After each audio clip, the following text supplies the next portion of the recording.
Hello everyone, তো আমরা আজকে বেরিয়ে পড়েছি গার্লস আউটিংয়ে। প্ল্যানে ছিল শপিং এবং খাওয়া দাওয়া। তো ফার্স্টেই শপিংয়ে চলে গিয়েছিলাম, আর মলে গিয়ে আমাদের জিনিস চুজ করতে অনেকটা লেট হয়ে গিয়েছিল।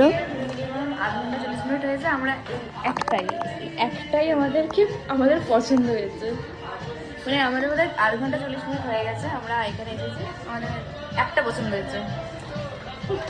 মেয়েদের তো চুজ করতে একটু দেরিই হয়, তো সেসব কথা না বলে চলো চলে যাই আমরা খেতে, অর্থাৎ ওয়ান বাইটে। তুমি কি খাবে? দেখছি এখন দেখার পর। মল পিৎজা নেওয়া হয়েছিল আর একটা শুধু মিক্স সস পাস্তা, তাও হচ্ছে না, আমার ফুল হয়ে গেছে। তারপর আমাদেরকে এটা নিতে হয়েছে, মানে এটা আমাদের লিস্টে ছিল না, পরে অ্যাড করতে হয়েছে, এটা নিতে। তো যখন মেনলি আমাদের পয়সা বেশি হয়েছে তখনই আমরা রেস্টুরেন্টে যাই, কারণ খেতে তো আমরা পারি না। তো যাই হোক, রেস্টুরেন্টে কিছুটা টাকা ঢেলে দিয়ে তারপর চলে গেলাম আবার শপিংয়ে। কিন্তু শপিংয়ের লোকেশনে গিয়ে দেখি সেখানে ভীষণই ভিড়, তো বেশিক্ষণ সময় নষ্ট না করে বেরিয়ে পড়লাম বাড়ির উদ্দেশ্যে। সারা বিকাল ঘোরাঘুরি খাওয়া দাওয়ার মধ্যে দিয়ে দিনটা বেশ ভালোই কাটলো, আর এখানেও চলেও এসেছি প্রায় বাড়ির কাছাকাছি। আমরা ফিরে পড়েছি বাড়ি।